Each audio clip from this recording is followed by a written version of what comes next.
I didn't come for the case. I came for your boss. I came for Seamus. I came for him. Just get out of here. I never left. Don't you see?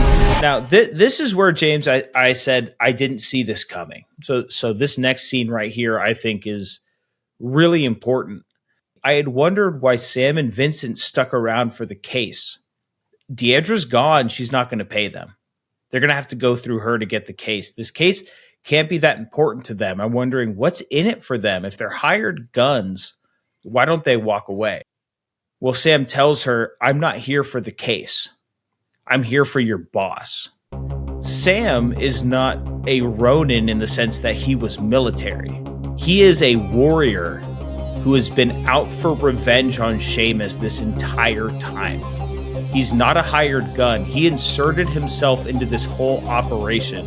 And if you go back and watch that warehouse scene, he's asking about the boss a lot. Yeah, no, Sam definitely is doing it for the honor and like the justice. This is messed up and now you have to pay. I didn't see that coming. Hey, what's poppin', corn dogs? Jimmy Crack Corn here. Just another concession stand kid guy stalking the guy at the movies for his popcorn. Because I'm an addict. I'm addicted to kernels. I'm addicted to pops. And I'm with my best friend ever who goes by the corn dog. He goes by the Slick Glizzy. Slick Nick. Nick, you called it out in episode 1 of 2025. Year of the Glizzy. Is that still the mantra? Are we still going strong in Year of the Glizzy? You would know. See, when I was single, I used to eat a lot of glizzies. Then I got married, and my wife said to me, you're eating too many glizzies. That's not what we do in this house. But I'll tell you what, in 2025, I've been consuming more glizzies in the last 3 years combined. So you tell me, James, is it the Year of the Glizzy? That sounds like it. It sounds like you're glizzing it up and rizzing it up simultaneously with your wife. That is insane work. Glizzing it up with the wife. Glizzing and risen. Hey, it's Just Play It. Welcome back to your average podcast. It might be your favorite, but we consider it a personal favorite and the best. We're watching another movie. It's what we do. We pick movies and we just play it. Nick, the movie we are reviewing this week, we watched this week, is Ronin from 1998. You brought this to the table. Tell the folks why. So this was an easy one for me to bring to the table. It's something I'd never watched. It's something I'd never heard of. However, I was randomly stumbling along the internet, getting lost in rabbit holes, as I tend to do. And I saw a movie or a list that said some of the best car chases in cinema history. Now, James, if anyone's listened from season 1, they know a good movie called The Wraith with Charlie Sheen, and they know you are a fan because you are a car guy. You are a race guy. You are a not for the chases in that one. We distinctly called it out for being very bad action sequences. But yes, you're still a sucker for them. So bad it's good. You love car chases, and so when I saw I'll take any car movie from Too Fast, Too Furious to Bullet to The Wraith to Ronin. So I saw the list. I immediately thought of you and I said, hey, we got to throw this movie on the list because it's telling me these are some of the better car chases from 90s movies. And you know what we do here? We watch movies that we haven't heard of and we give our thoughts on it. So the forgotten movies, the lost movies. And I was really surprised when I looked at it to see an extremely famous actor starred in this. And I'd never heard of this one. So I thought, hell, let it rip and let's give it a shot. Absolutely. And I love that attitude about movies because that is our mission, finding movies that we've never seen, never heard of. And this is one that I have personally never seen. Sounds like you have never seen it either. But it is going to go ahead and be directed by John Frankenheimer.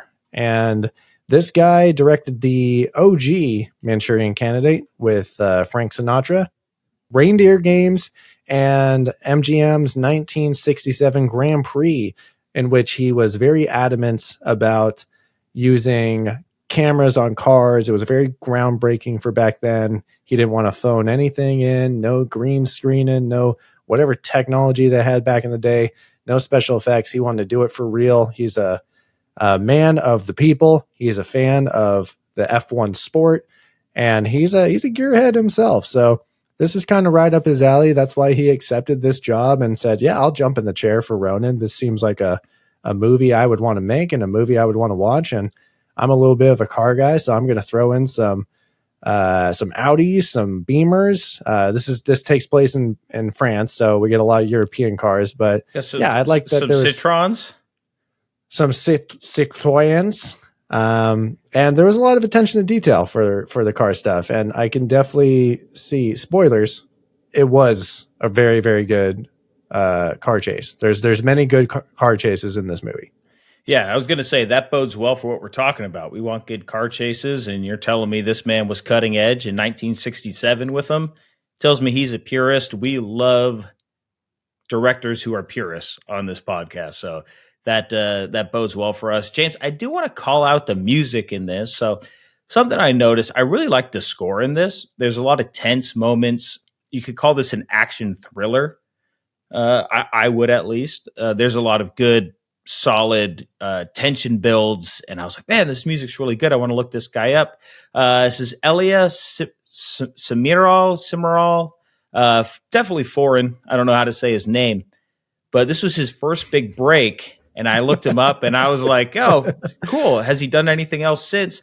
I mean, he's now done stuff like Piranha 3DD. He's done, he's not made it very far with a lot of big projects, but something I did notice, James, is 2 years later, after 1998, this son of a bitch did the music for Battlefield Earth. So we have a friend of the show. Unfortunately, you do not want to be a friend of the show in this capacity.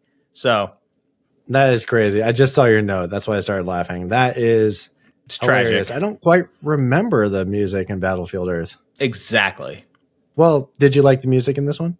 Very much so. I thought it was really well done. I think it all depends on that. That's just part of the group project. He got shafted with a bad group project 2 years later. This one was a great group project because you had some awesome actors. You had a great director.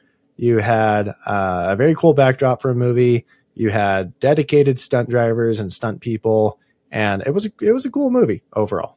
And Nick, this movie was written by J.D. Zek and David Mamet. And a little quick backstory with the screenplay drama, I guess you can call it. So in the credits, it says screenplay by J.D. Zeke and Richard Weiss. And then when I go and look it up on IMDb, I don't see a Richard Weiss. And there's a reason for that. So John David Zeke, he conceived of the idea for Ronin after reading James Clavell's novel Shogun at the age of 15. And he chose France for the location for this movie for a not very exciting reason, just kind of got inspired. So he had the idea of what a Ronin is, a samurai warrior whose master has been defeated, died, no longer exists, just like a wandering lost warrior of ancient Japan. And then so they bring in David Mamet to the production right before they start shooting to expand the role of Robert De Niro and add a female love interest and blah, blah, blah.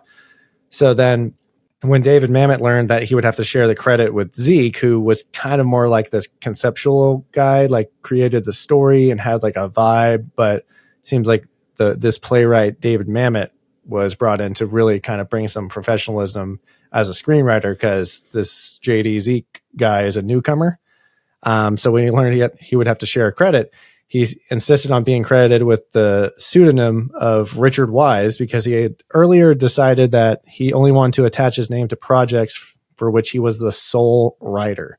And I kind of respect it, but I also think that he's kind of a dick for being a little hoity-toity. Like, wouldn't you want to attach your name to anything good at a certain point? Like, what if you were a really good script and you're like, this isn't actually 100% mine, so I'm going by a pseudonym? I don't know.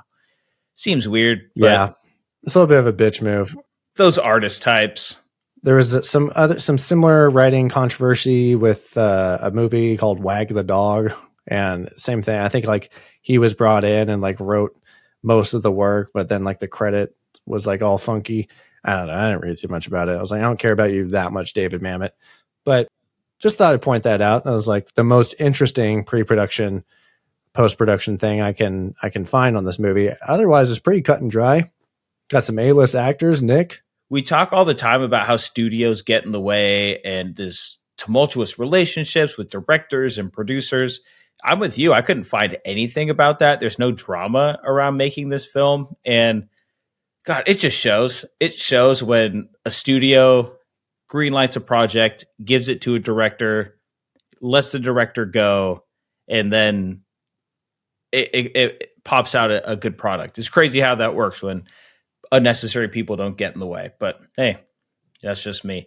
At the beginning, I said it's a very well-known actor. I didn't know he was in this. Is Robert De Niro is our leading man. Alongside him is Jean Reno. I believe that's how you say it. He's French, so I'm going to say Jean Reno. And our leading female is Natasha McElhone. Well, first off, we can call Jean Reno Jean Reno if we want to, you know. Maybe it's Jean Reno. Maybe it's Jean. We can call him JR. We'll just call him Jean. Jean is fine. I feel like Jean Reno is an accomplice of Fresno Bob. Yeah. Right. Texas Mike O'Shea.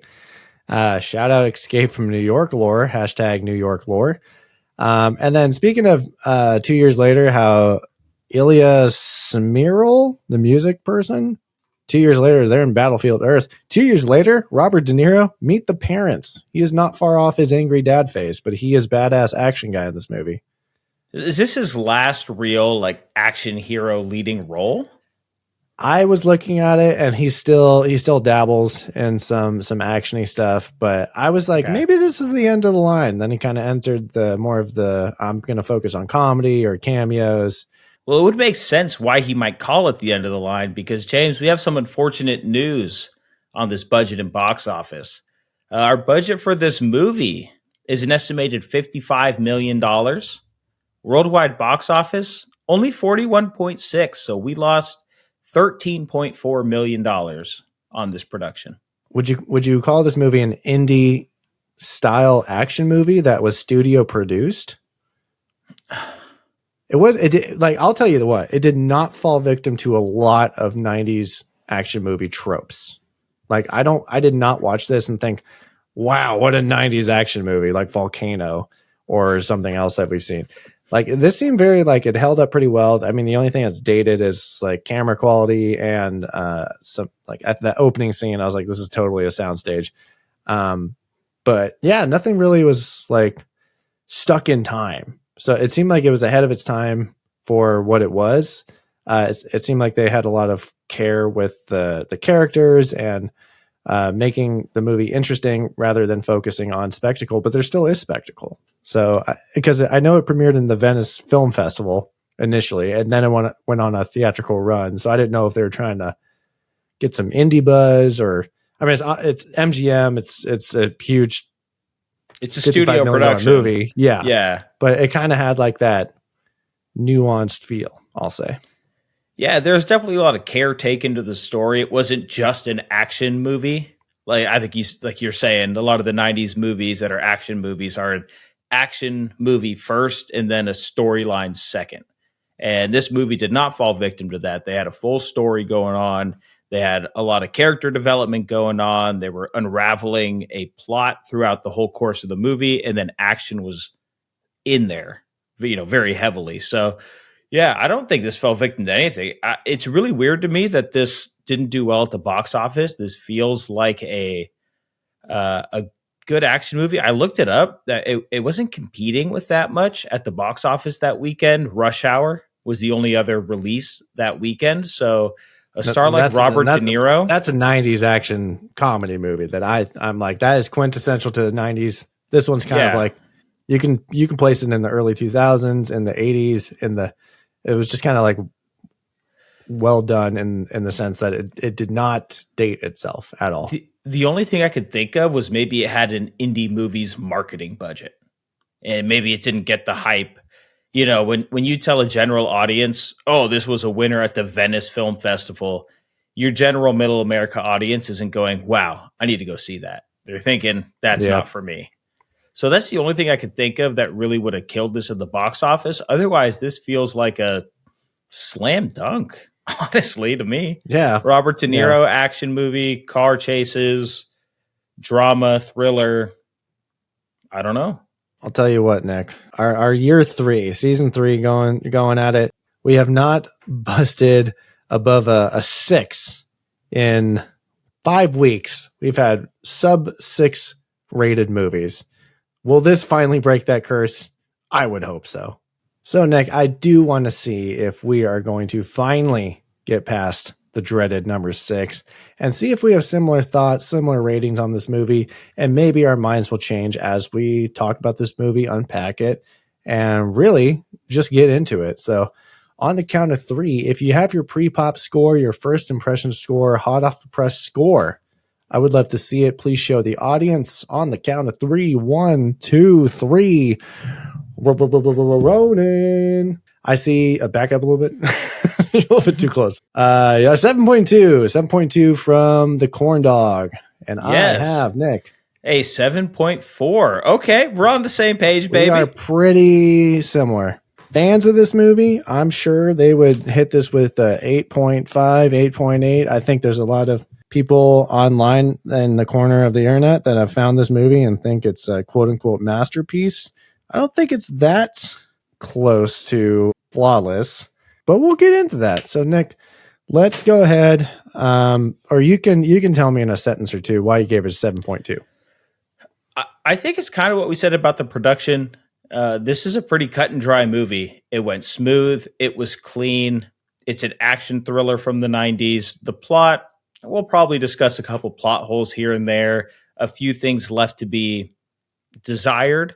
But overall, as far as, and we've talked about this with previous movies, as far as it is what it is movie, and it's pretty as about as close to that as you can get. And I like movies that just are who they are. I think we've talked about this before, but with us watching this in 2025, it does have an effect on not watching it in 1998. Whereas I think, because you texted me, you said, hey, I got like 30 minutes left on the movie. I think I know how it's going to end.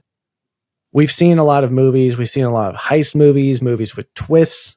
So does that kind of give a neutral, fresh impact on your review and your opinion on this movie? Because we've seen a lot of movies where like, I could see a double cross cooking up, or like, I kind of can see what is happening. Like, we're not like, oh my God, Gregor, how could you? It's like, we've been there, done that so many times through multiple movies, multiple TV shows, multiple video games, multiple comics, books. It's like, we've seen it. So does that have an effect? Is that a negative effect? Like the sign of the times? Like we're smart.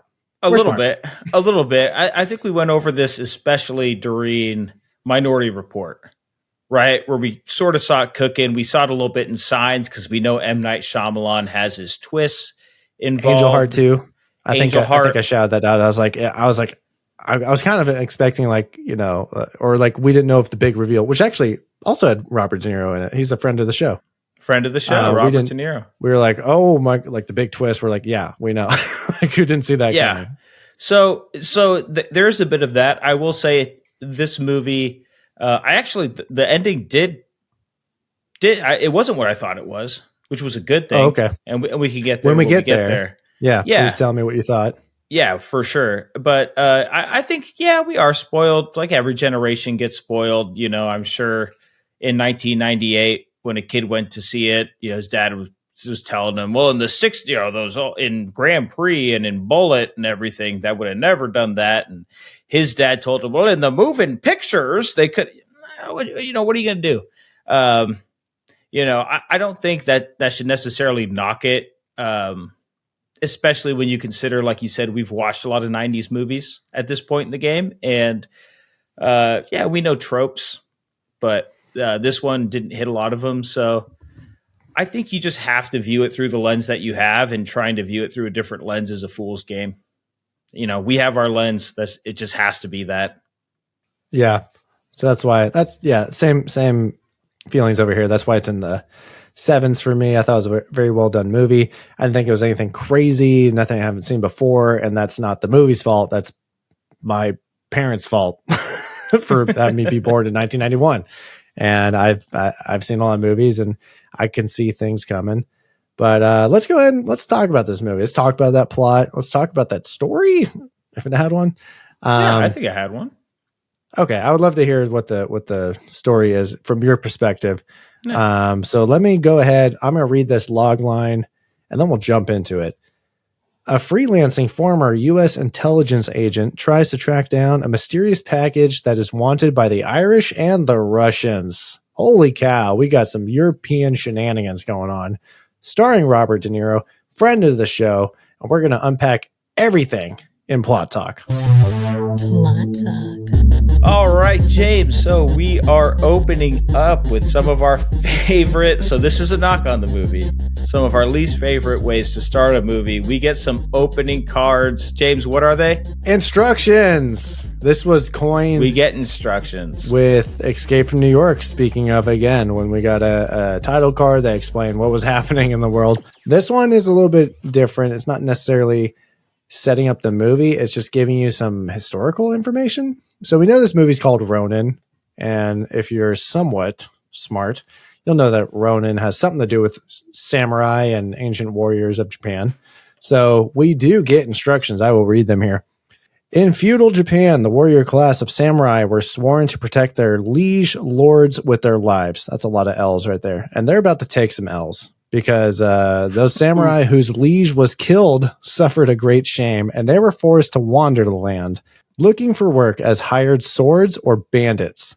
These masterless warriors were no longer referred to as samurai. They were known by another name. Such men were called Ronin. And then we get the title card. We could talk about this now or later about the theme of Ronin and the title.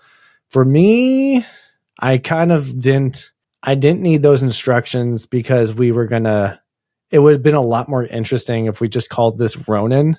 And then we got to that portion of the movie when we get that historical story told to us from a side character. Because I kind of felt like it was a little bit forced, like, this is why it's called Ronin. Okay, I would like to make that connection in my head with what's on screen and the title. Because, no one's named Ronin. No one calls anybody Ronin. It's really just kind of a modern day comparison, but not really, to these ex-military, ex-intelligence people who formerly served a quote-unquote master of their government, and then the Cold War fell apart, and then now they're just like mercenaries out on the streets. So I thought it was a little bit of a stretch for the title and the meaning of it, and I felt like these opening cards kind of took away from the cool factor of it being called Ronin and why it's called Ronin. But how did you feel? Yeah, I agree with you. Because it does get explained to us, and somewhere between Act 2 and 3, we get that full explanation. So I thought it was fine. This is the one thing that felt very quote unquote 90s to me. This is the one thing that felt very, in a land where this happens, warriors are. And honestly, it kind of confused me because I thought, okay, it's a car chase movie. Is it going to be one of those weird movies where there's going to be samurais? Are there going to be samurais at some point? Because when you said, if you were to say this name, Ronin from 1998, I would think okay, this is some shitty Mortal Kombat, cheesy 90s movie. But then you said, oh, it's got one of the best car chases in cinema history or whatever. And then I'm thinking, what? Why is it called Ronin in that case? Yeah, so, are we getting a Big Trouble in Little China? What are we doing? Yeah, here? exactly. Yeah. So yeah, for me, it felt a little bit kind of forced. I don't know. It's you can call me Voltron. It's why am I calling you Voltron? I don't know, because it's super badass. It's just, it kind of felt like that. It's you can call this movie Ronin. It's all right, is there any Ronin in it? You could do that at the start of any movie, right? You could have a title. You could have the Avengers, where you say the Earth's mightiest heroes are known at. You're I don't need you to. I'll figure it out along the way. I'm gonna watch. I'm gonna see that. Yeah, especially because it gets revealed later at a point where it's more impactful. I think the problem is that the story of the 47 Ronin is about their master dying, and then they go murder the person that killed them, and then they commit seppuku, and it's a huge legend, complete disembowelment with a sword. But there's no real comparison, because they A, don't do that, and B, there's not like a huge tie to their quote unquote former master. It's not like these guys are walking around feeling like, oh God, I really owe my government because I'm so sad the war's out. It's like it didn't make sense for me. I thought it was kind of trying too hard with the title and trying too hard to force this comparison with these modern day mercenaries committing heists and ancient warriors that were like dedicated to their lord. It kind of seemed like it was a little bit unrelated. Yeah, and this is where I didn't know this. So when you brought this up earlier, when J.D. Zeke, when he got the idea after reading Shogun, so he was clearly inspired by it. So he knew the term Ronin and wanted to go ahead and incorporate. I feel like we know people like that. That would be like, oh, this is a cool idea. I'm going to write this into a script, and it's just like there's no connection between the writer and the material. There's like you just think it's cool. This is one of the that's one of the bigger issues I'm going to have with the film. Let's get into the actual plot here. And it's confusing because we say in feudal Japan, and then we open on Paris, and we're in modern day, 1998, Paris. Yeah. And one thing this movie does really well, I think they introduce us to the crew that we're going to have here pretty fast. So we're going to start off with Sam, who's our lead man. This is Robert De Niro. We have Larry. These are our two Americans. Larry's the driver. He's the getaway guy. Larry can't Sam get it and twisted. Larry. We have Vincent. He's our Frenchman. Spoiler alert: this is going to be our favorite guy in the movie. He's a G.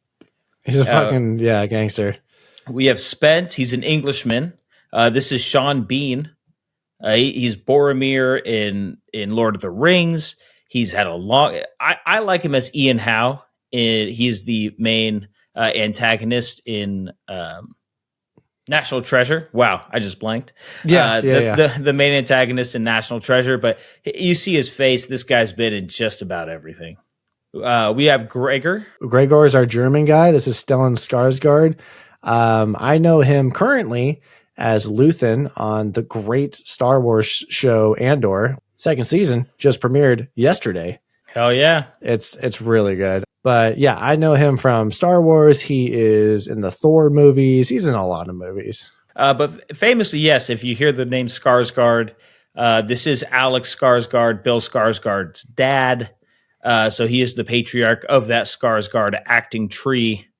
So yeah, very famous. And then Skarsgårdians of the cinema galaxy. The Skarsgårdians of the. That's nice. Sorry, I like that. Was that. really dumb. Yeah, that wasn't.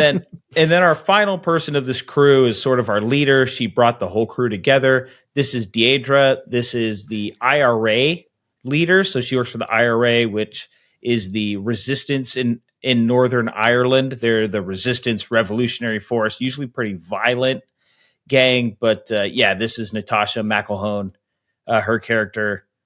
She's also been in a ton. I know her recently based on a episode we had back in season 1. She is Dr. Halsey in the Halo series, a very important character, and also has just been in a lot. Yeah, when I saw Natasha McElhone, I thought, you look so familiar. And it was one of those phenomenons when I didn't know her from anything. She just looks like she would be familiar to me. I did see that she was in the Halo series. I was like, maybe Nick recognizes her from there, because I know we talked about video game adaptations in television on a season 1 episode when we talked about video games and movies.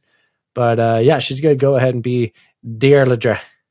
But we might just call her D to streamline it, because she's in this movie. She's hella Irish, and it's a little bit of thick accent. Yeah, you'd also recognize her from The Truman Show. That's the only other one I really recognize her from. Yeah, that was pretty much it. But I was like, I feel like I know you.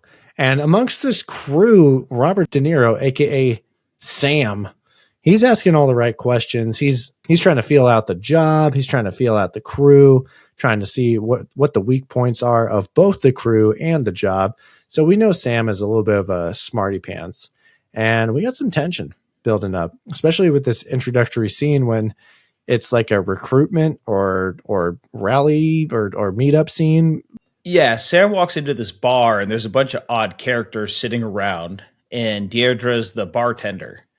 And so everyone in the bar is part of this crew that Deirdre has pulled together, but they don't know each other yet. So everybody's really eyeing each other. They don't know if it's a threat, if they've been set up.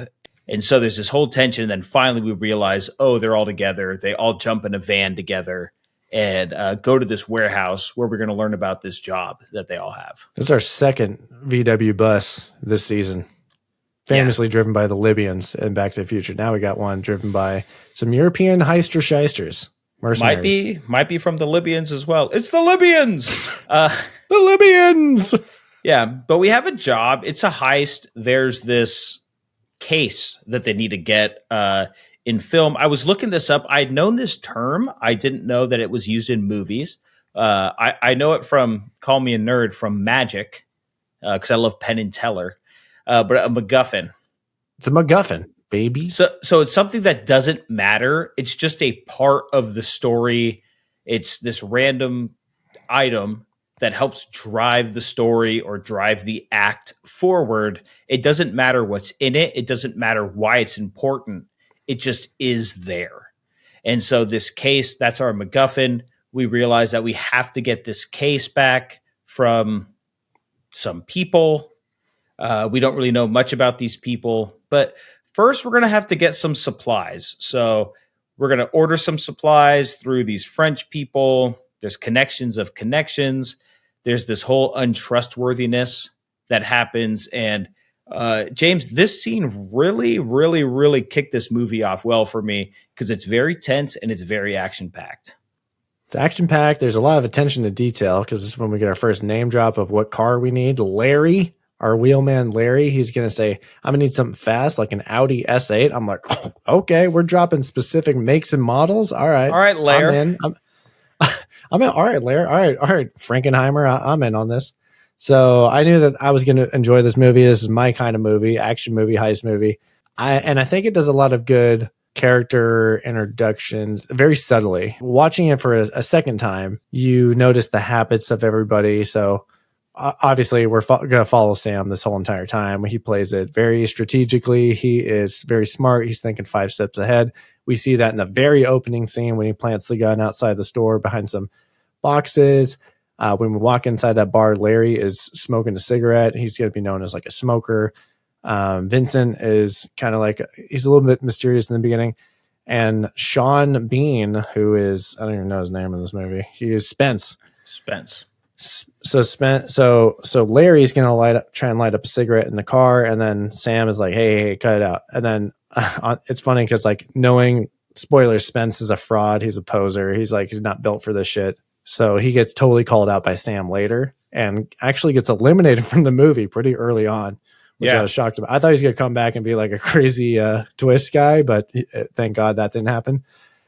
So he tells Larry to cut out the smoking, and then Spence kind of is like darting his eyes between Larry and Sam and kind of like smiling as if like, oh, I get it, because he says, oh, it's for the bad night vision, right? And then Sam's like, yeah. Like, of course you don't know that. And then Spence is like, oh, okay. So like they do a good job of like dropping hints of who these people are. And Spence is totally going to show some incompetence in this gathering supplies. It's weapons. Are they trying to get some guns from these guys? Yeah. Weapons, night vision stuff, just any supplies that they need for the job. So Sam is very skeptical. Spence, it's like, let's go into this tunnel that they have the jump on us and we don't. And it's going to go all according to plan. Psych. There's a sniper on the bridge, and Sam clocks this guy, and we get a crazy a shootout, a scattering. But we make it out of there. We get our supplies, and we keep the money. So it was a little bit of a win-win. But Spence was almost going to mess it up for us. Yeah, and Sam calls him back at the hideout, back at the warehouse they're at. Like you said, gets him eliminated because he realizes this guy doesn't know what he's talking about. And while we learn that, I think this scene has like maybe the most memorable quotes in it, like what color was the boathouse at whatever the town was, or like draw it again, or like I just got the jump on you with a cup of coffee. Like it's a good little gotcha scene between Sam and Spence. I enjoyed it. Yeah. So we learned two things, right? We learned Spence is a fraud, and we also learned Sam is really good at what he does. He's a really good hired gun. So that's good. So Spence goes out, but we also learned something else. We have Russians in play to also get this case. So we have the IRA involved. We have this other crew involved. We have the Russians involved. So we got to get this heist moving now. And nothing ruins a heist quite like hastiness. But we're going to see how that plays out. So our next place we got to go, James, is Nice. We're going to Nice, France, or Nice, France, as us Americans like to call it. There's 2 out of the 3 cities in this movie are spelled not the way they should be pronounced. Yeah. Nice is one of them, a.k.a. Nice. Yeah. So we get to Nice. First thing we got to do, Sam's going to go out and do a lot of recon. We find out, again, he's really good at what he does. He's smooth. These are enjoyable. These are enjoyable scenes. Like you're like, I love this shit. Like that burn notice type of like pick up some hot tips of how to like see who's tailing you or like how to. I thought it was great. Yeah, he's out there with Deidre. You could tell, a little nervous, and he's done this a 1,000 times. So he's snapping incognito pics. He's setting things up to find out, what their target's like, because he has all these questions about the target. No one can answer them. And then we're going to have a stakeout, and then we do get a little bit of a trope going on here.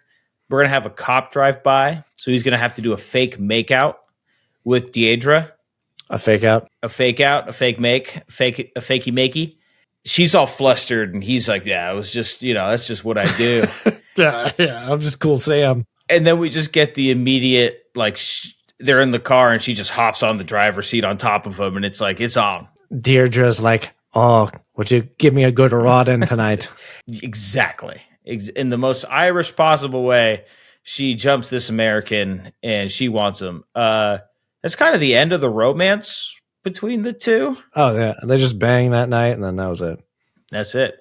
But the next morning comes, James, and it is heist time. I love this. We're getting into what would be a climax in many other movies very early on. And you're going to get at least 1 or 2 more, probably 2 more. So, yeah, it's heist time. We're going to split up. We're going to be in our little posts. Deirdre is going to be the one in disguise as like a worker. Got the van pulled over on the side of the road. The convoy is going to pass her, and then she's going to give the whole team a walkie-talkie call in, like they're passing me right now, making sure everyone's in position. So this is all pretty prototypical heist stuff that we have seen many, many times in movies. And guess what? I'm all about it. Real quick, nitpicks. So she's in disguise, broken down on the side of the road. She watches them drive by. She calls into the crew, hey, they just passed me. About 5 minutes later, we realize that our guy Gregor is in the van. He's the tech guy. And he's tracking these guys with precision. He goes 200 meters to this red light, wherever, they're coming around this corner. So he can clearly track them. We don't need Deidre on the side of the road telling you that they left. He has hacked into cell phones. So 1998 is very weird because we're early cell phones, and the idea of tracking cell phones in locations is very, very fresh. And I actually think they do a really good job with the quote unquote tech in this movie about tracking and everything. Yeah, this reminded me of another 90s movie we watched called Scream, when they kept calling cell phones cellular phones. So at least 2 years later, we got over the cellular. We're like, yeah, it's just a cell phone. And yeah, they got they said, oh, can we track the phone? And they said, I think I can triangulate it. And that's how you would find it, someone's cell phone, or at least trying to like drop a pin on the map of how to find a call. So yeah, and just like war games, like the hacking terminology was very accurate, and it's very not movie magic and sci-fi glibby glob. Just like, I'm just going to hack into the mainframe. No, they had like a lot of accurate terms and ways to do things. So I don't think you had the option to really go above and beyond and beyond the scope of believability in 98. You kind of had to be just, this is the times, and this is how we would get over this in these times in a realistic movie. There's something to be said about just nailing the basics. And they were just nailing the basics on it. And I appreciate it. I'm going to double dip on the nitpick. nitpicks. if I may. I noticed this during the ambush scene, but it actually carries out through the rest of the entire movie. And it's not a music thing. It's kind of like a sound design thing. But man, they are overusing the reality show drama noise. Do you know what I'm talking about? Like the Gordon Ramsay Hell's Kitchen, like when he says, "Is there fucking salt on this?" And then it goes, and we do a cutaway shot to like the contestants looking at the guy he's roasting, like worried for their lives, worried for his life. I was trying to find like a term that would describe it, and waterphone I think is the best. So if you Google waterphone right now, just say waterphone sound effect. I think it's like an instrument. It's when they show a patch of mold on Bar Rescue. Yeah, yeah, it's exactly what it is. So they use this waterphone sound effect constantly. Yeah, shut it down. In this movie, you'll rewatch it. You're like, wow, I can't unhear how many times they're fucking using this sound effect now.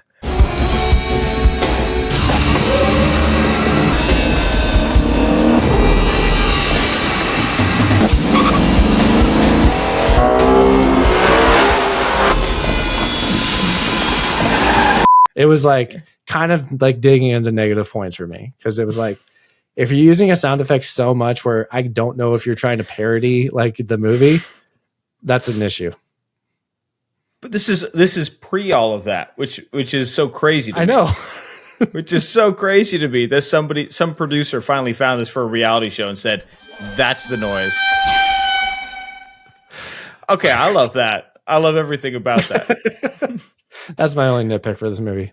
I appreciate that. Let's get into this ambush. Yeah, we're gonna set a bomb. We're gonna make an explosion. You know, that's our distraction. We're gonna start our ambush. That's gonna lead us into our first car chase of this movie. James, you're a car chase guy. Give me your breakdown of this car chase. So the problem is when you hype something up, I'm expecting greatness the entire time. So the introductory car scene, I was like, oh yeah, that's pretty cool. I do see that it does look like everything is being done for real. And upon doing research after the fact, you know what lengths they went to make the car chases come to life on screen. They get a stunt coordinator who was a former race car driver. All of the stunt drivers are race car drivers. They actually had a couple different methods to make it look like the actors were driving the car.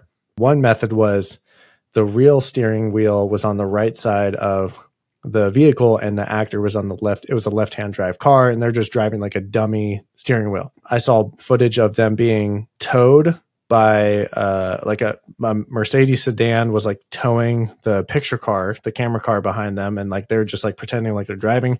And the third one, which is wild to me, they rigged the steering wheel and the stunt driver to be in the trunk. So he's driving the car. I know. He's like in the trunk, like with the steering wheel, driving like one of the stunt cars, and they have the actor in the driver's seat, quote unquote, driving the car. It was wild. It's more dangerous than having the actor driving the stunt car. I was like, that's insane. Trying to peer over the roof or like look through the windows. There was this one stunt driver, Michelle Newgarden, I think that was his name. He was a stunt double for Deirdre. So he's just like this kind of average build European guy, and he just has a beautiful, just big wig on to replicate her luscious hair, and it looked really funny. But yeah, I thought that the car chase in this one was really good. The final one is amazing, and I was like, now this is what I'm talking about with this one. But this one was cool. It's like I could tell everything was done for real. They had cameras mounted to cars. They're following camera cars. I thought a lot of drifting. It was a lot of drifting going on. A lot of like, oh yeah, back ends kicking out. They're going through that market in the town square. We love ABS. The camera does not. The camera hates anti-lock brake system. We want just wheels locking up and cars sliding. That looks cool. We want back ends kicking out non-stop. Justin Lin on Fast Five, he was in a debate with a race car driver, and the race car driver said, "Okay, here's the fastest line, and I'm going to do it." And then Justin Lin says, okay, that doesn't look fast. Can we have the back end kick out and make it look like you're drifting? And the race car driver's like, no, that would be slower. He's like, but it looks slow on camera. So there's reality fast and there's camera fast. And there's Ken Block's Gymkhana. Yeah, that's that. That's a little bit of best of both worlds. But I thought this car chase was great. Something I loved about this car chase, so I call this GTA driving. There's a lot of times we're going down these narrow pathways where there are civilians there, and it's just a lot of shots from the driver's view as they're driving down, and civilians just going, wah! Like diving left and right, like away from the car. And I'm like, this feels like GTA. Yeah, a lot of civilians like get injured in this movie. Like, I'll say big ups to them because there's a lot of movies where civilians just miraculously are unfazed. Like in the Battle of New York and the Avengers, 72 people died. We're like, that's it? 72? Seems like thousands? A success. Seems like a success. Yeah. It's like there should be way more casualties in movies. So there's a lot of casualties in this film. So a lot of it looked like it was real danger and real trouble. So I can't speak enough about how I thought the stunts and the stunt driving were immaculate. Yeah, it was very good. There's a moment too where Sam, Robert De Niro, jumps out the sunroof with an RPG, fires it at a car. That's a great one. You got to hit him with that Tropic Thunder. RPG, gentlemen. RPG, gentlemen. It's so good. It's Maximum Overdrive all over again. Where did he get that RPG? Where did Pat Angle get that RPG from? Just at it. But the chase is over after we do end up cutting off our guys at the pass. Larry, our wheelman, is actually really good at taking directions and ends up cutting these guys off. So our chase is over, and like you said, James, it's a big hullabaloo. When the chase is done, there's civilians running, there's gunfire, civilians are getting hit, they're jumping over the hood of this car in this cafe. It's really chaotic, but we do get the case. Psych. Fucking Gregor is putting the real case in a black duffel bag and making off with the case by himself. So we're like, oh, it's that. All right. Okay. Here we go. Can't trust Germans. Period. This is going to end our act one. We're going to enter act two. But after this ambush scene wraps up, I got 2 noms for our mini pops already. I said best weapon, either the RPG or that massive LMG that Sam has. He was mowing guys down. If you don't know what that is, it's a lightweight machine gun. And it means it's like an infantry rifle, but one person can man it. Has the large magazine with the large coils of shells. Imagine like a chocolate milk, little personal one, but like times 4. It's like a chocolate milk cartridge, like at the bottom. Massive mag, yeah. Just milking guys. Milking dudes. And then my second nom was, okay, as soon as Gregor pulled that shit, I said, biggest piece of shit is Gregor. He's leading the race. Let's see how this unfolds. Nick, the next scene really solidified it for me. My God. Bring us in. We are going to catch up with Gregor. And we learned that he's not only a 2-time and backstabber, double crosser, he is a legitimate psycho because he's gonna meet up with some contact. Is this a Russian? Is this a different German? Is this a he's somebody who's trying to buy the case. It's highest bidder kind of stuff at this point. Yeah, he meets up with Gregor and he's gonna buy the case from him. They're nearby this playground, and then we focus in on this little girl, and then Gregor basically is going to execute this innocent bystander little girl and says, oh, like, you think I won't do it? Like, I'll do it. Well, the cinematography up to this point, we zoom in on her face. She's just this happy little girl. And we look at her like 7 times of her just having fun on the playground. And I'm thinking, is she maybe this other guy's daughter? Is she related to anything? She's just some rando girl. Yeah, and I think his point was, like, I don't even know this person, and I'm willing to splatter her brains all over the playground. I don't like you very much. What do you think I'm going to do to you if you piss me off or backstab me or whatever? And he actually fires a round at this girl, but the guy intervenes and it misses. It's a silenced pistol, so no one hears it. But my jaw dropped. I was like, oh shit, like he was actually gonna kill that little girl.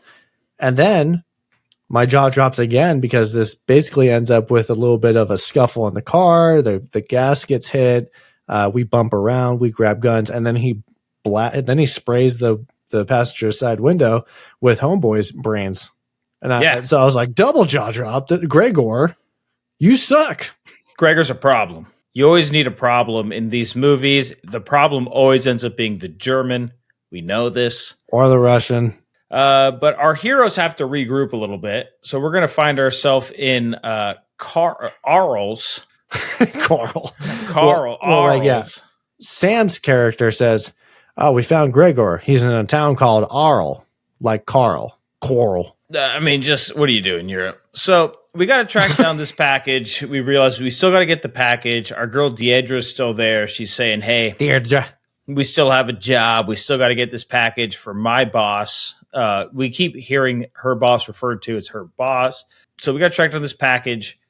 Sam has a guy he knows from high school or something he meets up with in Arles. That's his code name for just someone he knows. Like, he's not a high school friend. He's like, Vincent says something later where he's like, that's my high school friend. I was like, oh, you're doing the thing. It was code name for like, I have a connection with someone in the CIA, or I have prior connections. So it wasn't actually a friend from high school, but I did recognize this guy. This is going to be a super deep cut. I don't know if you're going to know this guy, but I was looking at the friend from high school for Robert De Niro.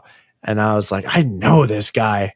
His name is Ron Perkins. And I recognize him from one episode of Parks and Recreation. He is the older gentleman that Leslie Knope goes on a date with, and he's fallen asleep at the dinner table, and she really wants to go to the Snake Hole Lounge with all of her friends, but I think her mom set her up with this guy. And I remember his name because it's a combination of Ron Swanson and Ann Perkins. I was going to say, when you said Ron Perkins, I was going to say Ann Perkins. That's all I hear when I hear the word Perkins. So that's when you said Parks and Rec, I was like, no way. I recognize him from one episode. It was I was like, I looked at my wife. I was like, don't look it up. Don't look it up. I'll think of it. And then sure enough, 10 minutes, 15 minutes later, I got it. I love it. But that's like their code name. Like it's just a guy I know. It's my guy. So we're going to track down the package. So this guy can track cell phones similar to Gregor. But Gregor is a slippery SOB. So we do confront Gregor, but he gets out of it. This guy's crazy. All right. We get another kind of chase around deal that we know the Russians are involved, and things are going to start looking bad because our girl Deirdre is going to get, quote unquote, I'm going to say kidnapped by her boss Seamus. Our wheelman is going to be murdered, Larry. That I wrote down in my notes. Sucked. I was like, no, Larry. I wrote down my notes. Oh my God, they killed Larry? You bastards. Sam is going to get shot through a series of unfortunate events. Well, Nick, you name dropped Seamus. Did you recognize this man? No, who's Seamus? Nick, wait, Jonathan Price, as a big Pirates of the Caribbean fan, you didn't recognize Governor Weatherby Swan? God. Elizabeth Swan's dad? I'm looking at him now on IMDb. Oh, I feel awful. It's okay. It happens to the best of us. I didn't recognize him either, but I was like, this guy has to be in like a bunch of stuff. Just like Stellan Skarsgård, he's in over 100 projects. So yeah, he's a very, very well-known actor, very versatile. But I think us Americans know him as Governor Weatherby Swan. Damn it. But yes, Sam gets shot, and then this is when we're going to go meet up with Vincent's homeboy, who is Jean-Pierre, played by Michael Lonsdale. And this is where we're going to get that Ronin backstory. But before that, we have to get this bullet extracted from Sam's body. And I thought this was a cool scene. I think we kind of gloss over a lot of, like, I'll call them patch up scenes when we have to like throw a med kit on or like throw a bandage on, you know. Medic! I like when we get into the science and kind of nerd out on what we need to do and how to stay calm. And okay, here's what we're going to do. You're going to do this. It's going to feel like this. It's going to hurt. Sam does this with no morphine or anything. He's just raw dogging this bullet extraction. They do call out that they sprayed the bullets with Teflon, which can pierce through bulletproof vests. This is not real. It's a little bit of a myth. This is As this is a little bit of movie bullshit going on. But what did you think about this scene? I really like this scene. So it's Sam laying on the table. He has a mirror, so he's watching this all, and he's walking Vincent and this other gentleman through the extraction process. He's wearing the pain. Something I've always appreciated about De Niro as a star or even an action guy, thriller guy, he doesn't have the quote-unquote action hero body. So you have shirtless Robert De Niro. He just looks like a regular guy laying on the table. Kind of like Tommy Lee Jones and Black Man. Yeah. Absolutely. So, not that added to the scene. I guess it was kind of ripped in that one. I don't know. Yeah, but it was really good. And then there's a really fun. So there's not a lot of comedic moments. I'd say like conventional comedic moments, but there's some funny moments in this. So then at the end of the bullet extraction, he looks at him and goes, "Okay, I'm gonna pass out now." And he just kind of closes his eyes and goes out. And there's a few moments early between him and Spence. Where you kind of laugh a little bit. So there are these like moments. It's not meant to be comedic, but it's more tension breaking than anything. And it makes it feel like real dialogue. I'll say, right? Those little, because it's a bunch of people, and people in real life, even in traumatic situations, will crack a joke. So I thought this really showed the writing on this being really well done, like paying a lot of attention to not just, oh, he's just a tough guy getting a bullet extracted from him. Like it's kind of this scene. You could tell he's in pain. He's hurting. He's not some invincible action hero. He's going to pass out.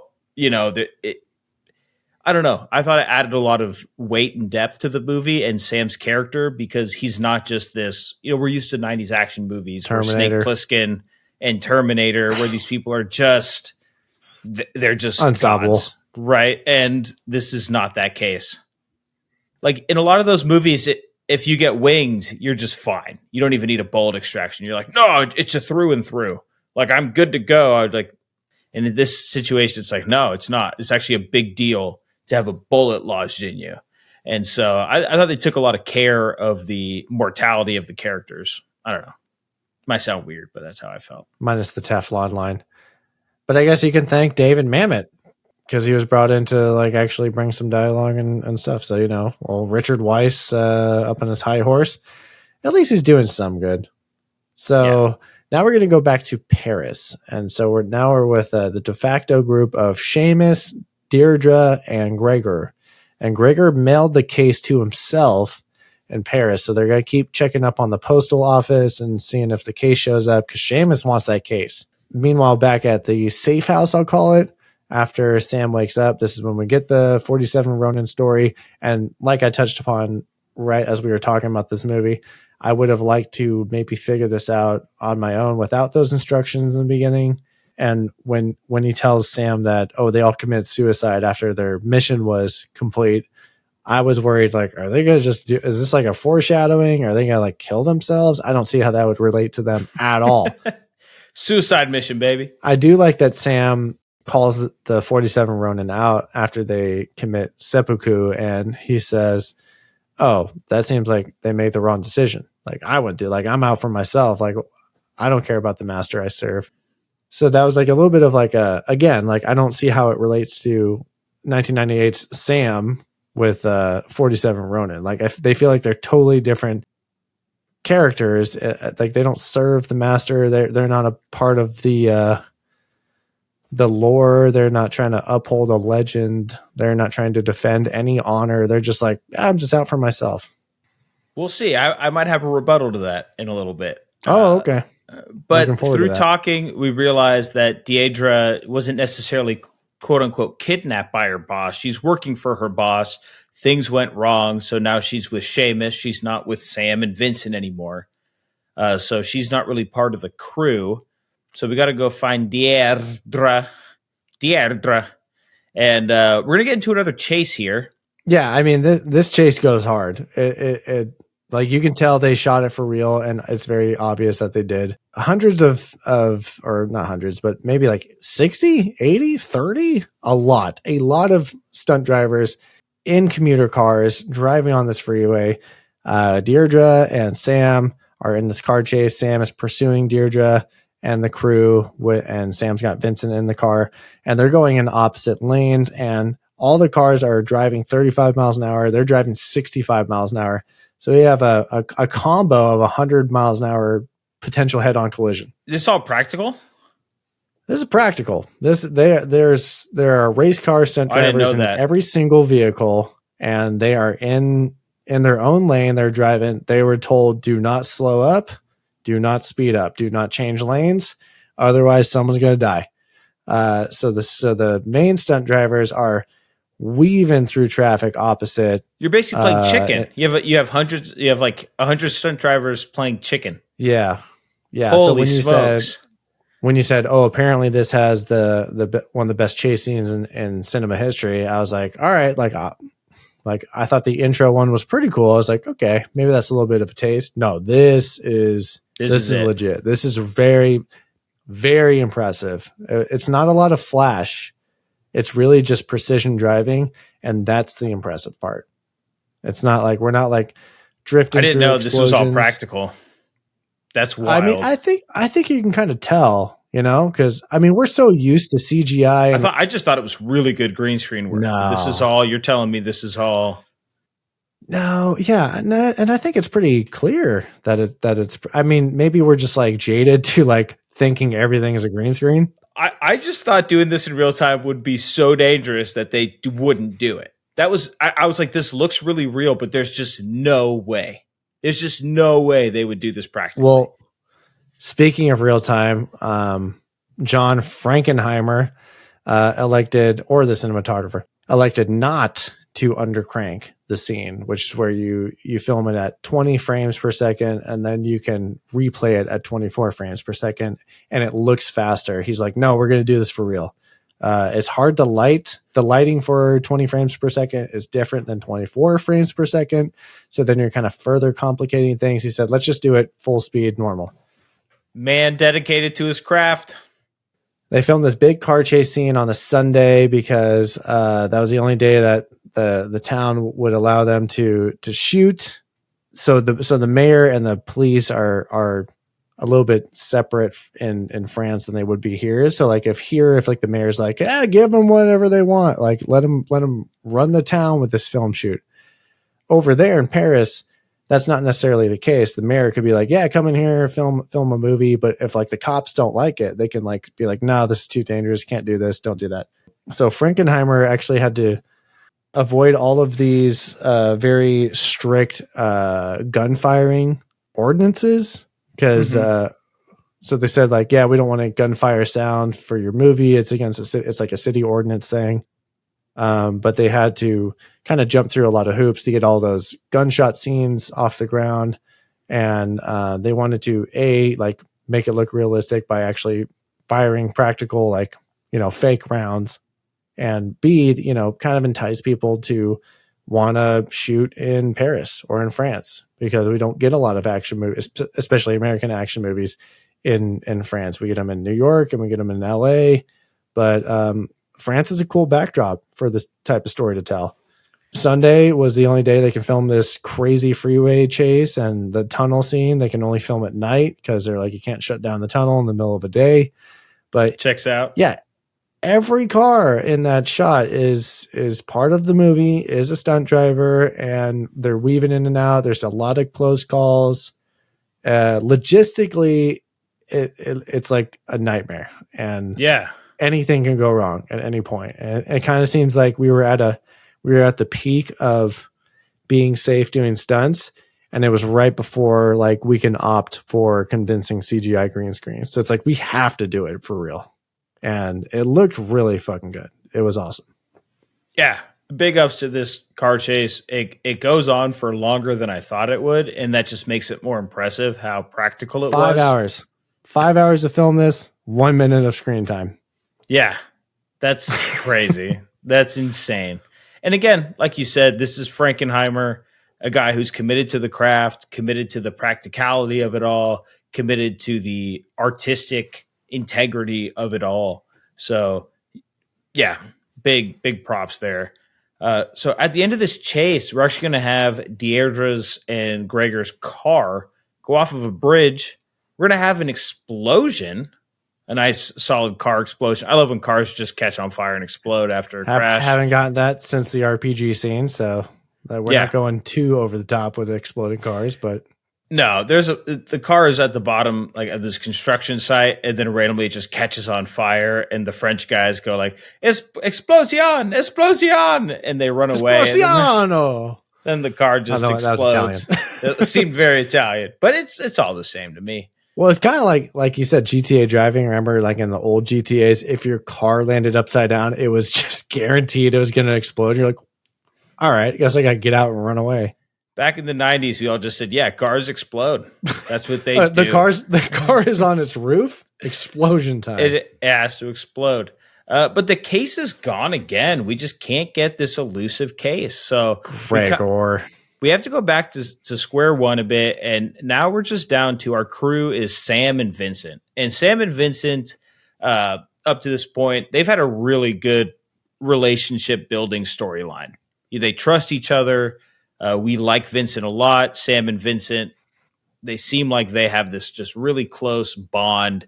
Vincent, we don't know his backstory, but we could tell he understands Sam, maybe where he came from, has some pain, has some walls he put up. But we're going to be at a diner, and we're going to just talk through, like, what are we missing? We're missing something. Like, what is that case? And after, by happenstance, some girls walk by. Vincent's going to go out and ask him, what are those cases? Because that case looks similar to the case we're after. And they go, well, it's for ice skates. Well, James, it just so happens it seems a little weird. It's like, is there only one type of case that can carry ice skates? That's it.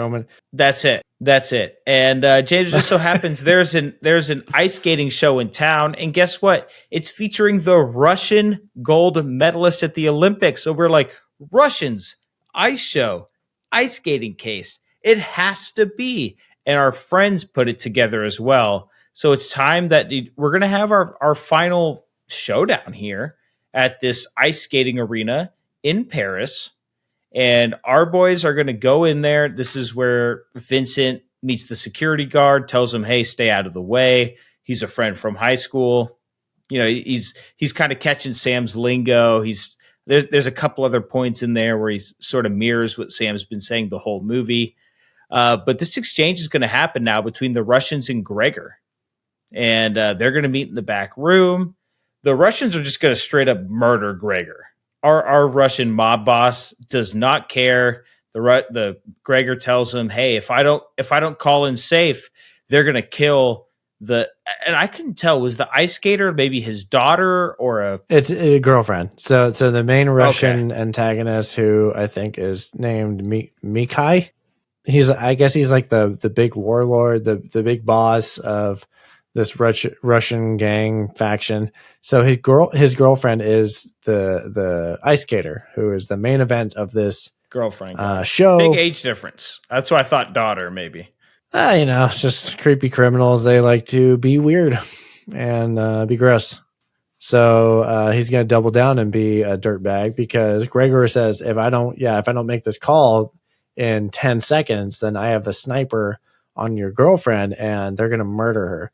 And Russians are like, goodbye, girlfriend. Pop. Goodbye, Gregor. And then we see 5 seconds later, they snipe down this ice skater in front of everybody. Again, that was another jaw drop moment. I was like, I didn't think they were actually going to kill her. Yeah. And again, something this movie does is it really sets up your characters, right? Gregor was going to shoot a little girl. This Russian doesn't care about his girlfriend, right? We have some there's real stakes. It's like the Walking Dead. Like when we find out anybody can die, anyone's fair game at any point. It's like the deaths, the threats, they mean a lot. Yeah, they mean a lot. The Russians are going to come out with this case, but Seamus shows up. Totally forgot about this guy at this point in the film. I forgot Seamus was still in play, Deirdre's boss, but he's going to show up and just gun down this Russian. And now he has the case. Exactly. That's how I felt. That's exactly how I felt during it all. He's also going to shoot Vincent, which made me really sad. My guy Vincent gets shot. So as we just said, like, oh, the threats are real, the deaths are real. So I thought, fuck, like Vincent goes down. That is a huge bummer. That's a huge loss. He was my MVC of this movie. Now, this is where, James, I said I didn't see this coming. So this next scene right here, I think, is really important. Is this when you said that you knew how this movie was going to end? This was before this. And so this right here is what surprised me and I think makes the writing really good. So let me walk through this and let me get your thoughts. So Deidre's in a getaway car. Sam runs over and opens the car and tells her, get out of here. Like, get out of here. It's not safe. Take off, go, save yourself kind of thing. And she says, forget him. Just come with me. Like, run away with me. Like, let's just get out of here. And up to this point, I had wondered why Sam and Vincent stuck around for the case. Deidre's gone. She's not going to pay them. They're going to have to go through her to get the case. This case can't be that important to them. I'm wondering what's in it for them. If they're hired guns, why don't they walk away? Well, Sam tells her, I'm not here for the case. I'm here for your boss. Sam is not a Ronin in the sense that he was military.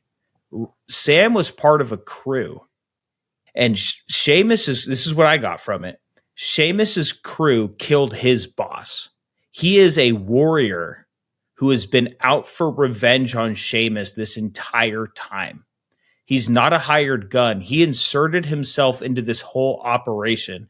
And if you go back and watch that warehouse scene, he's asking about the boss a lot. Everything about this movie has been Sam as a Ronin trying to get revenge for his master, whoever his boss was, trying to take down Seamus. I didn't see that coming. I thought he maybe just had a vendetta. Maybe he wanted to get. Did you read up on this?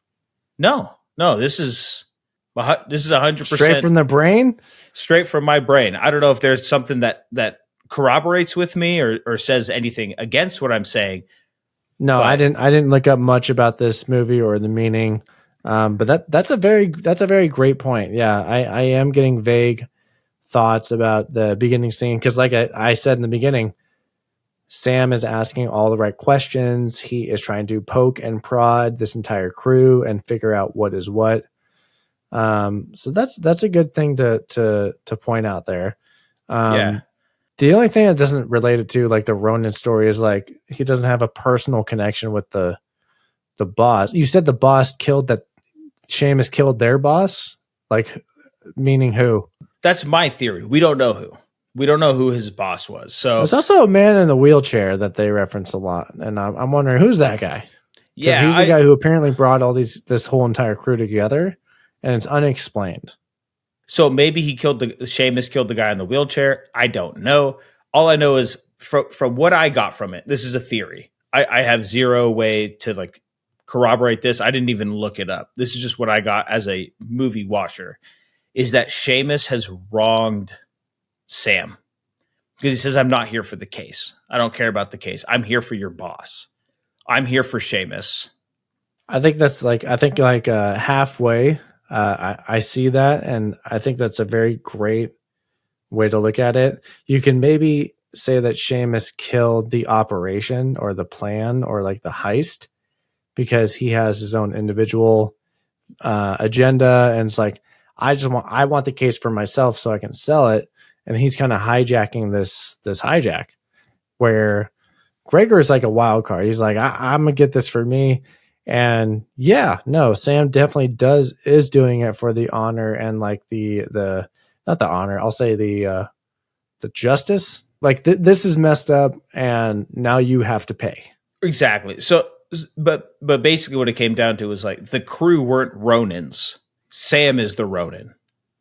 And Sam has one Otherwise, mission. the movie would be called Ronins. Exactly. And that'd just be ridiculous. And Sam has this vendetta against Seamus. And so this is where it all comes together. We're like, hey, I don't care about the case. I never cared about the case. You asked the question, why are they still there for the case? The counter argument is, well, they can just obtain it and sell it for whatever it is. But you're right. Sam does drop that line and says, I'm not there for the case. Yeah. I'm there for your boss. Yeah. He could have walked away at any moment. So Sam was never in there for the case. He was there for Seamus the whole time. So again, he's the Ronin. He's the lost warrior looking for vengeance on Seamus. And after he chases down Seamus, he does get shot. So it's almost like he is going to die in pursuit of this revenge. So we have this Ronin parallel coming along with us where, again, we thought, okay, who's the Ronin? Oh, the whole crew's Ronin. Oh, the whole crew was left behind, don't have a master. And then we get this reveal that why is Sam doing this? He's not doing it for money. He's not even doing it for the love interest of Deirdre.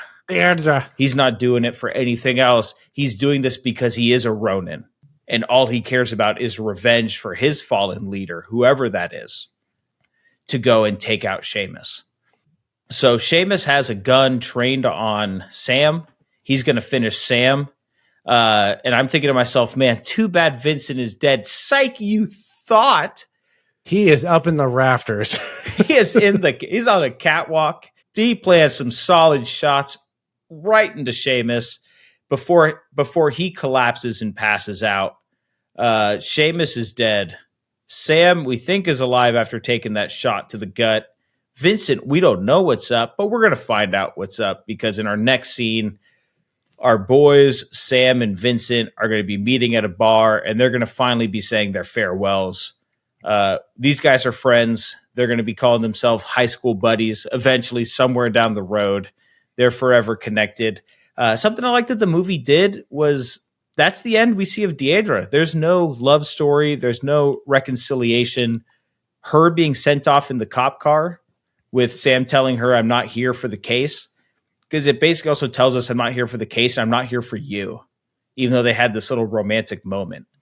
Sam's a one-track mind. He was there for Seamus. That was his mission, period. I'm guessing they didn't get paid either because Deirdre's gone. So they did this all for honor. And I also like that we never find out what was in the box because, like you said, it was a MacGuffin. It was never about what's in the box. It was just like it was all about. Yeah, it was just kind of like serving heist justice, if you will. Yeah, it was the story of a Ronin getting his revenge and then moving on with his life. And then him saying it's silly to go then kill yourself afterwards because that's what he doesn't do. Right. So like flashing back to that moment where he's like, oh, that's silly to do that. He gets his revenge. He fulfills his duty to kill Seamus. And now he's going to move on and not kill himself because he's restored his honor.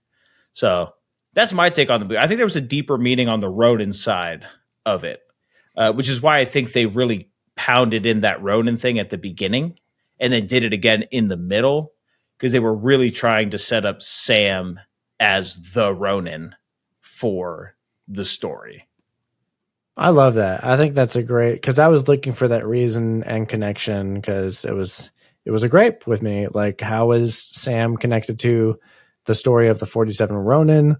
And I think that unique opinion and takeaway of it kind of brings some validation to that.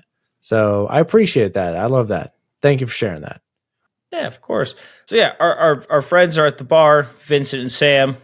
They end up parting ways, and that's the movie. We're waiting for Ronin 2. But instead, we're going to hit credits. Nick, a new tradition. The funniest names I find in the credits.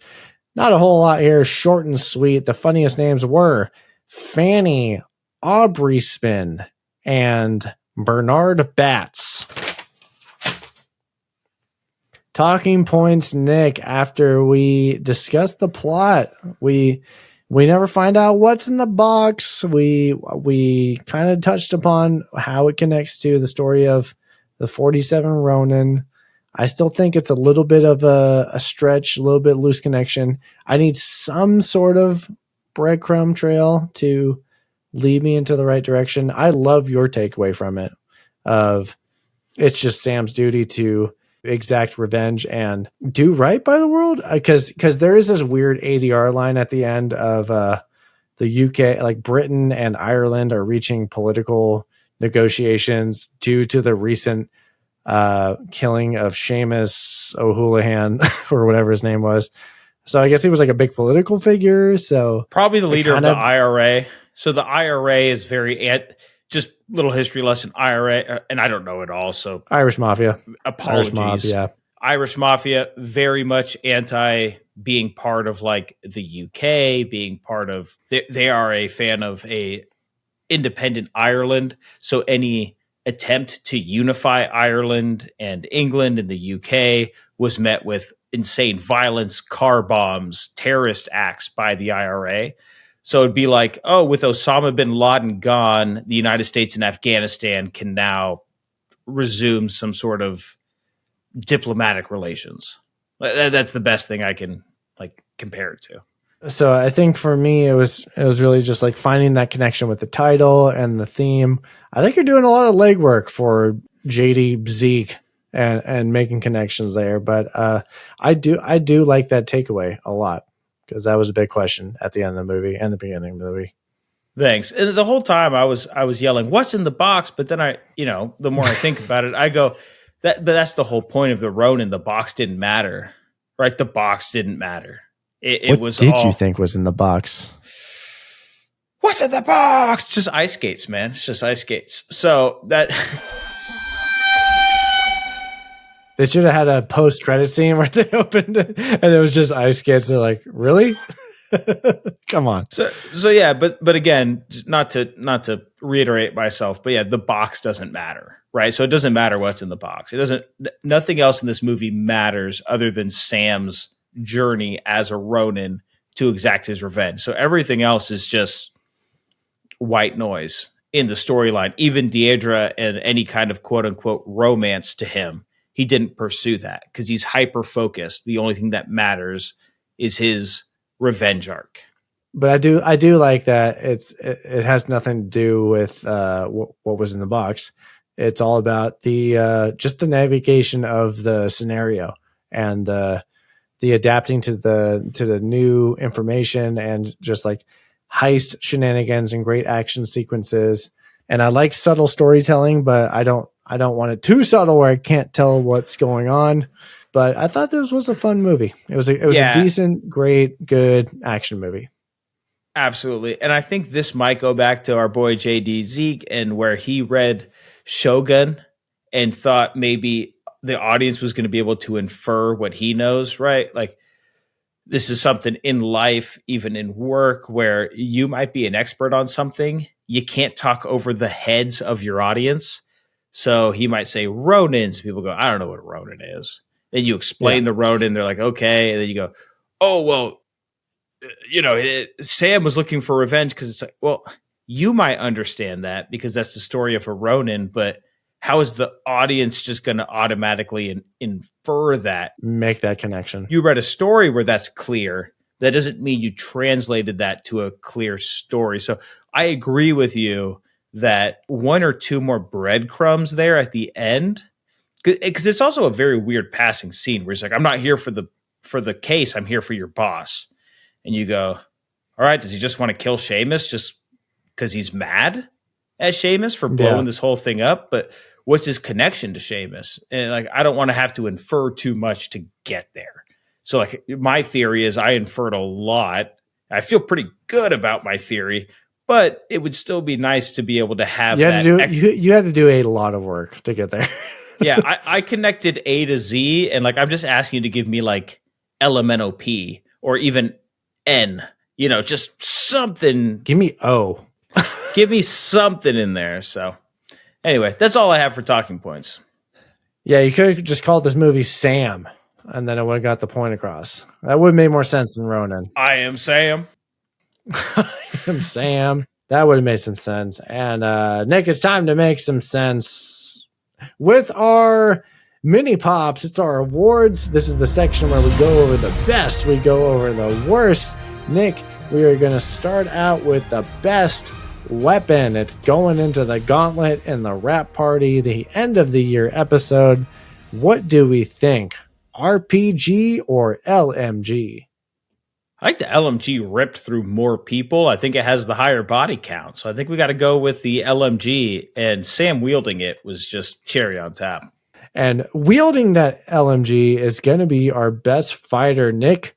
I think we agree. It's going to be our boy Sam. Kind of has to be. I think anybody has a fair chance in this movie going into the gauntlet. Everybody's pretty deadly. Everybody's pretty efficient. But we just got to go with our guy, Robert De Niro, playing Sam. Yeah. Sam also adds that element of hand-to-hand with Spence there in the middle. So we know he's dangerous from distance with his gun. We know he's dangerous up close with the fighting. Does he have a last name?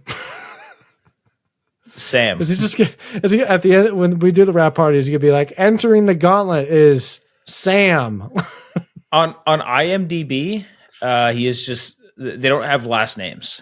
So Robert De Niro is Sam, Jean Reno is just Vincent, Natasha McElhorn is just Deidre. Like, there is no last names here, except Jonathan Pryce is Seamus. He's just Seamus O'Rourke. So they just went super Irish. They're like, what's an Irish last name? They're like, O'Rourke. They're like, got it. Yeah, just Sam. Okay, Sam. James, let's see if Sam can continue his streak here. Who do we have for MVC of this movie? We've been preaching it since the beginning. We called it out. We spoiled it from minute 0. It is Vincent, dude. It is. A1 day one, ride or die, there till the end. Literally, you thought he was out. He's not. He's murdering Seamus. He is a G. And I really enjoyed his character. Vincent. Very, very helpful to Sam and helpful for this movie. Yeah, I mean, Indiana Jones is in this? Hell yeah. No. I was going to say, I'm trying to remember for some reason. Sala. Yeah. Vincent, man, he kind of reminds me of Sala in Indiana Jones. He's just that ride or die guy. Every time you need him, he comes through. He's the Rock. Even from the beginning, when Sam's sizing up the crew, Vincent's there. Gives him a cigarette, says, hey, take one for later. You're good. Like, we're here. He trusts him in that first supply pickup scene. And, you could tell that these guys are pretty simpatico. And while Sam's great, every Batman needs their Robin. And Vincent is that Robin. And he's just fantastic whole film through. He is the most valuable character in this movie. And Nick, when there's a most valuable character, there is gonna be the biggest piece of shit just stalking them in the shadows. And I don't even think it's a question. It is Stellan Skarsgård's Gregor. He is a psycho trying to murder kids, backstabbing on his crew, ready to just risk it all, make it out for himself, all for one. He sucks. He's our biggest piece of shit. I have nothing more to say. Yeah, we said it in the plot talk. You said it in the plot talk. You called him out as biggest piece of shit. I was like, he's a big piece of shit. He was gonna shoot a kid. If he hadn't been stopped, he has a lot of cold-blooded murders. He's a backstabber. I mean, it's pretty cut and dry. Nothing else to say here. Nothing else to say. And Nick, we're gonna wrap up our talking points and transition into the final review with our sarcastic selling points. I'm gonna go first. I said, this is the Italian job, but French. You can call it the French job. I said, honorable samurai James Bond. Final review. Fight. Keep rolling. Keep rolling. It is the final review time. Nick, we got to talk about what the other guys are talking about Ronin, and then we'll get into what we think about this movie. We're going to start out with Rotten Tomatoes. 70% of the critics like this movie. Yeah, and surprisingly enough, 80% of the audience said, yeah, thumbs up. This is a good one. Now, Metacritic, the critics, they're going to be a little stingy on this one. They're going to be our lowest score, spoilers, of a 67, aka a 6.7 on the popcorn scale. Yeah, and our audience is going to be a little stingy too. They're going to give this the classic 6.9. Oh, Nick, a sexy 6.9. And now for our case chasing, bullet grazing, Russian bluffing. What a MacGuffin score from IMDb, a a 7.2. 7.2. Right down the middle lane, sweaving through lanes.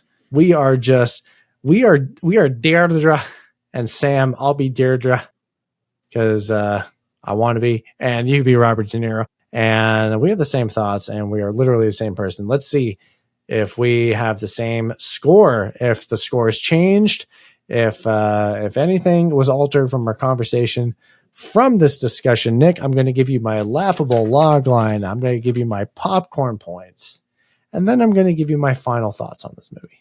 Hit me. My laughable log line is a group of nationally diverse but still white mercenaries pull double crosses and chase a MacGuffin across France. Nick, I'm going to give this a 7.4 popcorn points. Did not change from my pre-pops. I very much appreciated your theory on this movie, but I think the slight problems still remain with my takeaway from the movie, which is a little bit lack of connection with the title, a little bit lack of themes with the Ronin legend. I thought the action sequences were fantastic. I got to give big ups to the stunt drivers, big ups to the stunt coordinator, stunt driver coordinator, the directing, the acting, the editing. It was all very well done. This movie very much holds up to today's standards. And like I said in the beginning, I can kind of see these twists and turns coming. So I think that kind of fools critics and fans in the moment of, wow, what a crazy movie. Like when The Sixth Sense came out, I'm sure people were thinking, this is a 10 out of 10 movie. I've never seen anything like that. We have seen stuff like that. So unfortunately in 2025, it does not hit as hard, but I do not want to take away from the great qualities of this movie. I think it is a must watch. The car chase at the end is very impressive. I do think it would be considered a top 5 car chase, a top 3. You can even, I wouldn't even argue if you said this is your favorite car chase in cinema history, because I respect when people can put their literal lives on the line, do it for real, do it practical. That's why out of the Fast and Furious movies, I think Fast 5 is one of the best, because just like this movie, they are wrecking 80 cars, 100 cars. They're doing a lot of stuff for real. I respect that. I like when we're actually shooting on location. I'm getting very tired of green screens. I'm getting very tired of volumes. I'm getting very tired of blue screens and CGI worlds. I like when we're out in the world doing real world stunts and stuff. I enjoy heist movies. I enjoy Robert De Niro. I think the subtle acting and mannerisms and behaviors of everybody on the screen shines through. And when it goes unnoticed, that's how you know they're doing a very good job. In the grand scheme of things, we have watched a lot of terrible movies. So we understand how hard it is to make a great movie. And even though this is not the best movie I've seen, they do a lot of things correctly. It's not easy to get something done right on camera. And I think this movie does an exceptional job of that. It doesn't resonate with me specifically in a very unique or special way, which is why I'm giving it that 7.4. But still, solid movie, great action movie. I enjoyed it. I would recommend that one watches it. And that's all I have to say about this one. Nick? Let me hear your laughable logline popcorn points and final thoughts on Ronin. Yeah, I absolutely love that.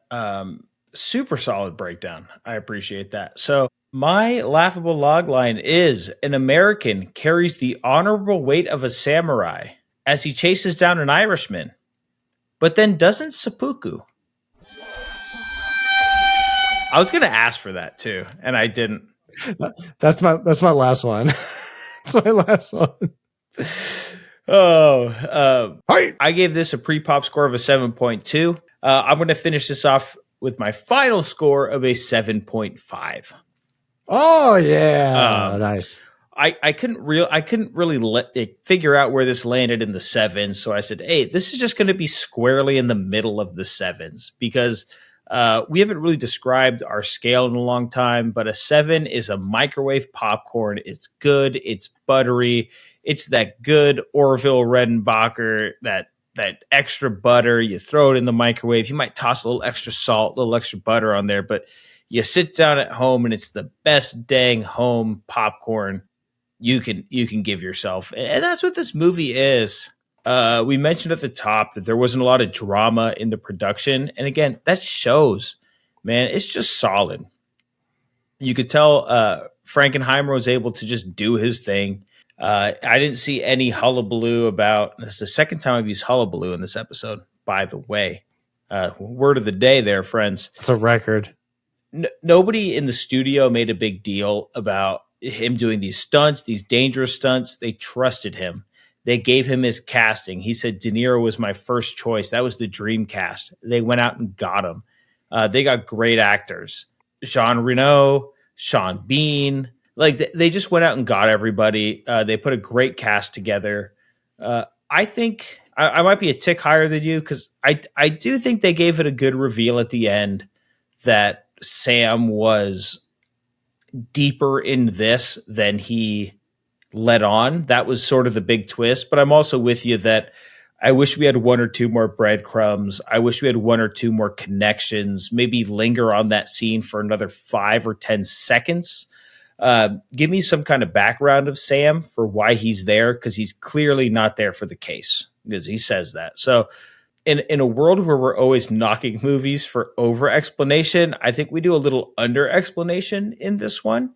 But again, the action scenes are great. I think the character development is actually pretty good. The Sam Vincent relationship progresses well. Again, Sam could have been developed a little more in there, but all things said and done, this is a big what you see is what you get movie. And I think we don't appreciate those enough sometimes. We have movies that are trying to do too much. We have movies that don't do enough and rely on action and CGI and stunts. And this movie is just, hey, here's our vision. Here's what we're giving you. We're going to execute flawlessly. And for a movie that comes out in the 90s, when 90 movies are just guy gets the girl, everything works out, yada, yada. This movie gives you something a little different, and I really appreciate that. So it's a 7.5, but it's like a solid 7.5. Like you said, if you haven't seen it, you should. I'd never heard of this movie. Surprising to me. We talk about my father on this movie or on this podcast a lot, being the king of 90s movies, action movies. I am surprised I hadn't seen this. Sad that I haven't seen this. You should go see it. Definitely worth the watch. Ronin, 7.5 from the Corn Dog. And Nick, we'll have to go back and check the numbers. I don't know if this is the first time in Just Play It history where we have mirrored a movie review scores, because the movie that I actually have at the 7.5 marker is Solo, a Star Wars story. And that's like a great 3/4 of the way benchmark for me. And I use that as a barometer to decide, hey, was Ronin just as good as a solid Solo? Was it just a bit above, or was it just below because I didn't get one thing, and if I just had that X factor, it would bump it up? So actually on Solo, you gave a 7.4 and I gave a 7.5. Ronin, you gave a 7.5 and I gave a 7.4. So it is, I think it's a really good barometer for this movie, though. I think that there. It's a similar movie where we had a lot of great moments and we were just missing that little oomph. Just something to push us over the edge into the 8s. It definitely lands in that mid 7s. And we've said on this podcast before, 7s are good. They're rewatchable, and even 6s are good. And we think 6s are decent movies that you should watch. So this is definitely up there. I think it was a very well produced movie, very fun, and well executed is what I think we both are walking away from this one with. So that's our review of 1998's Ronin with Robert De Niro. We thank you guys so much for listening, for watching. If you're on YouTube, you can follow us, you can listen, you can watch more at Just Play It Podcast on Instagram and YouTube podcast platforms. We are at Just Play It Pod on X, aka Twitter. Next week is a Star Wars movie. It's going to be Star Wars week. We're talking Andor. We're talking Solo. Individual right there. This might just be another individual guy that's not connected to the main Skywalker saga. That's my hint. Nick, hit me. Yeah, it's just one of those that's a little different from the rest. It's a little off the path. It's kind of blazing its own trail. A Singular Outcast is the movie we're going to be watching next time we do this. That's going to do it for Ronin today, right now. We thank you guys for listening. We are heading gone. And remember, if you take a job during post-Cold War era in Europe and you're in France, don't hire Sean Bean to be your main guy. Just grab your boy Vincent, get a baguette, and get a cappuccino, because that sounds like it's a way better plan. And never know what's in the box.